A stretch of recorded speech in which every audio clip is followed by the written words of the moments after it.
कराची गुल प्लाजा में लगने वाली आग 14 घंटे बाद भी बेकाबू है। आतिश ज़दगी से 6 अफराद जहां बाग 20 से जायद जख्मी हुए। तीसरे दर्जे की आग बुझाने के लिए फायर ब्रिगेड की 22 गाड़ियां और 4 स्नार्कल मसरूफ़ अमल हैं। ग्राउंड फ्लोर की तमाम दुकानें और गोदाम जल गए। आग के बायस सतूनों में दरारें मुख्तलिफ हिस्से मुनहदिम होने लगे। इमारत पुरानी होने के बायस किसी भी वक्त गिरने का खदशा है। सीनियर सूबाई वजीर शर्जील मेमन कहते हैं आग पर 65% तक काबू पा लिया गया। नुकसान का मुकम्मल तखमीना लगाने के बाद हुकूमत आइंदा के लाहे अमल पर फैसला करेगी। वजीर आला सिंध मुराद अली शाह ने गुल प्लाजा में आतिश ज़दगी के वाक़े का सख्त नोटिस लिया। सदर मुमलिकत, वज़ीर आज़म और वज़ीर दाखिला ने वाक़े पर अफसोस का इजहार किया। मुतासरा तारजों और दीगर अफराद को हर मुमकिन इमदाद फराहम करने की हिदायत की। गुल प्लाजा में लगने वाली आग 14 घंटे बाद भी बेकाबू है। आतिश ज़दगी से 6 अफराद जाबाग जबकि 20 से जायद जख्मी हो गए। तीसरे दर्जे की आग बुझाने के लिए फायर ब्रिगेड की 22 गाड़ियां और 4 स्नार्कल मसरूफ़ अमल हैं। ग्राउंड फ्लोर की तमाम दुकानें और गोदाम जल गए। आग के बायस सतूनों में दरारें मुख्तलिफ हिस्से मुनहदिम होने लगे। इमारत पुरानी होने के बायस किसी भी वक्त गिरने का खदशा है, जबकि सीनियर सूबाई वजीर शर्जील मेमन कहते हैं आग पर 65% तक काबू पा लिया है। नुकसान का मुकम्मल तखमीना लगाने के बाद हुकूमत आइंदा के लाहे अमल पर फैसला करेगी। वज़ीर आला सिंध मुराद अली शाह ने गुल प्लाजा में आतिश ज़दगी के वाक़े का सख्त नोटिस लिया है। सदर मुमलिकत, वज़ीर आज़म और वज़ीर दाखिला ने वाक़े पर अफसोस का इजहार किया, जबकि मुतासरा ताजरों और दीगर अफराद को हर मुमकिन इमदाद फराहम करने की हिदायत भी की है। शर्जील मेमन की जानिब से कहा गया कि आग पर 65% तक काबू पा लिया है। वज़ीर आला सिंध मुराद अली शाह का आतिश ज़दगी के वाक़े का सख्त नोटिस। हमारे नुमाइंदे बसीम इफ्तिखार इस वक्त हमारे साथ मौजूद है। मज़ीद तफसीलात उनसे जानते हैं। बसीम, बताइएगा ताज़ा तरीन क्या सूरत हाल है? रेस्क्यू ऑपरेशन मुख्तलिफ इदारों की जाने से जारी है, जिसमें ना सिर्फ 5 बहरिया के जो फायर टैंकर्स हैं, फायर की गाड़ियाँ बल्कि डबल टू है, एक की भी तमाम गाड़ियाँ यहाँ पर मौजूद हैं और इसके साथ साथ दीगर जो इदारे हैं वो यहाँ पर मौजूद हैं। और अब तक की मुताबिक तकरीबन लाशें निकाली जा रही थी। एक लाश जो आखिर निकाली गई वो जो रेस्क्यू के अगले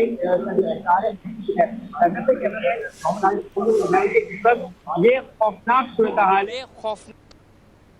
अगली हिस्सा चलाते हैं, पिछला हिस्सा है ये, जहाँ पे अब तक मुझे समझ जो है एक और हिस्सा जो है वो मुनहदम होकर गिर गया है। और बताया जा रहा है कि जनरेटर जो कि सामने है उसके वजन से ये हिस्सा जो है वो गिर गया है। और वो हिकमत अमलियाँ दर्जनों गाड़ियाँ मौजूद है, बल्कि पानी की जरूरत को पूरा करने के जो वाटर कॉर्पोरेशन है उसके बहुत सारे टैंकर यानी कि दर्जनों टैंकर यहाँ पर मौजूद है। और इसी के साथ साथ फायर ब्रिगेड की गाड़ियाँ जो है वो ना सिर्फ यहाँ पे मौजूद है बल्कि हैवी मशीनरी के जरिए से भी कोशिश की जा रही है कि मलबे को हटाया जा सके। और यहाँ पर जो सुधार है कि चारों हिस्से से कोशिश की जा रही है कि जल्द से जल्द आग पर काबू पाया जा सके, आग को बुझाया जा सके। ना सिर्फ आग को बुझाया जा रहा है बल्कि जहाँ जहाँ जब भी कोई जख्मी की इतला आती है, फिर किसी की मौजूदगी की इतला मिलती है, फिर लाश का पता चलता है, तो उस वक्त फौरी तौर पर जो अमला है रेस्क्यू का वो वहाँ पर मुतहरिक होता है, उस तरफ जाता है। उसके बाद फिर कोशिश की जाती है कि फौरी तौर पर उनको रेस्क्यू किया जाए। पुलिस यहाँ पर मौजूद है, रेंजर्स मौजूद है, तमाम तर जो इदारे हैं वो मौजूद है, ताकि जो तमाशबीन है या फिर जो लोग हैं वो यहाँ पर ना आ सके। कॉर्डन ऑफ किया हुआ है। सिर्फ और सिर्फ यहाँ पे रेस्क्यू का अमला मौजूद है, मीडिया का अमला मौजूद है, जो कि लम्हा भर लम्हा तमाम तर सूरत हाल से अपने नाज़रीन को अपडेट कर रहा है। इसी के साथ साथ अगबी हिस्से से भी हम देख रहे हैं कि जो गुल प्लाजा का फ्रंट वाला हिस्सा है वहाँ से भी जो है वो लोग जो हैं जो रेस्क्यू के अमला है वो यहाँ पर जो है अपने फ़राइज़ अंजाम दे रहे हैं। मुसलसल हम देख रहे हैं कि मुख्तलिफ हिस्सों से आग उठती है, आग के शोले नज़र आते हैं, तो फिर वहाँ पर जाके जो अमला है रेस्क्यू का अमला वो कोशा हो जाता है आग को बुझाने के लिए। लेकिन इस वक्त सूरत हाल इंतहाई अबतरनाक है। और यहाँ पे ना सिर्फ गुल प्लाजा में जो आतिश ज़दगी का वाक़या पेश आया है, वज़ीर आज़म मियाँ मोहम्मद शहबाज शरीफ ने ना सिर्फ इसका नोटिस लिया है बल्कि उसके बाद सूबाई हुकूमत की जानिब से जो है वो ना सिर्फ नोटिस लिया गया है बल्कि यहाँ पर जो वज़रा है बिलखुसूस जो सूबाई वज़ीर है शहीद गनी वो भी आए हैं, उन्होंने भी जगह का दौरा किया है। और इसके साथ साथ जो रेस्क्यू का अमला है, अफसरान है, उनसे तमाम तर अब तक जो है वो तफसीलात भी तलब की हैं। इसके साथ साथ चीफ सेक्रेटरी भी उन्होंने भी और यहाँ पे दौरा करने के साथ साथ उन्होंने भी ज़रूरी जो है वो अहकामात और हिदायत जो है वो जारी किए हैं। इसके साथ साथ यहाँ पर हम देख रहे हैं कि ऐसे लोग भी मौजूद हैं जिनके प्यार जो है वो बताया जाता है फंसे हुए हैं, वो फिक्रमंद है। और रेंजर्स और पुलिस जो यहाँ पर आने को मना करेगा और इस पर भरपूर तरीके से रेस्क्यू का ऑपरेशन और रेस्क्यू का भाई जारी है। अच्छा वसीम, सीनियर सूबाई वजीर शर्जील मेमन की जानिब से गुफ्तगू हमसे की गई थी और उन्होंने कहा कि 65% आग पर काबू पा लिया गया है। आप वहाँ पर मौजूद हैं, ग्राउंड रियलिटी क्या है? ग्राउंड रियलिटी ये है कि क्योंकि जो सरकारी इदारे हैं जैसे कि स्टेट की हो गया तो डबल की हो गया, वो उनको आधा भी कहते हैं 65%। सारी बात है कि जब शर्जील मेमन ने बताया कि आग पर काबू पा लिया गया है, लेकिन उस पर भी हम देखेंगे इस वक्त भी हम देख रहे हैं कि जो रिमेनिंग 35% है वो आग की सूरत में नजर आता है हिस्सा, क्योंकि पहले हमने देखा कि वहाँ भी आग जो है वो उन खिड़कियों से भी नजर आ रही थी, आग के शोले नजर आ रहे थे। इसी तरीके से ये हिस्सा जहाँ पे अभी भी जो है वो आग के शोले नजर आ रहे हैं, मोहम्मद हारिस से कहूँगा शोले जो है वो धुओं के बादलों के अंदर से नजर आ रहे हैं और कोशिश ये की जाती है कि जहाँ पर ज्यादा आग नजर आती है, आग के शोले नजर आते हैं, फौरी तौर पर जो रेस्क्यू का अमला है वो वहाँ पर मुतहरिक होता है और आग पर काबू पाने की कोशिश करता है।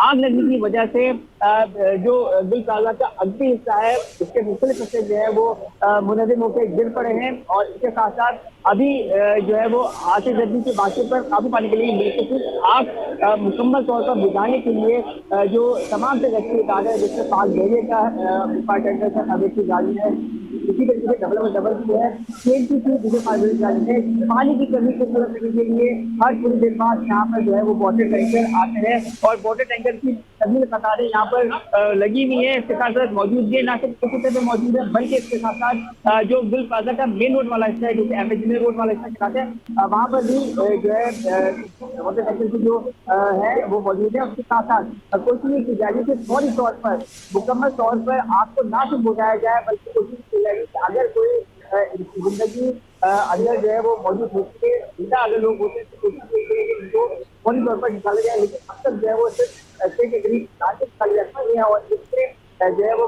5 जो है और 1 जो है रेस्क्यू गाड़ी का हिस्सा है। अच्छा वसीम, आप बता रहे थे इस प्लाजे के बाहर जो लोग मौजूद हैं कुछ तो देखने आए हैं आग को, जबकि कुछ का दावा है कि उनके रिश्तेदार, किसी का बाप, किसी का भाई, किसी का दोस्त अंदर मौजूद है। तो उनका क्या राब्ता हुआ है अंदर मौजूद लोगों से? कितनी तादाद बताई जा रही है बाहर के लोगों के हिसाब से कि कितने मजीद अंदर लोग हो सकते हैं?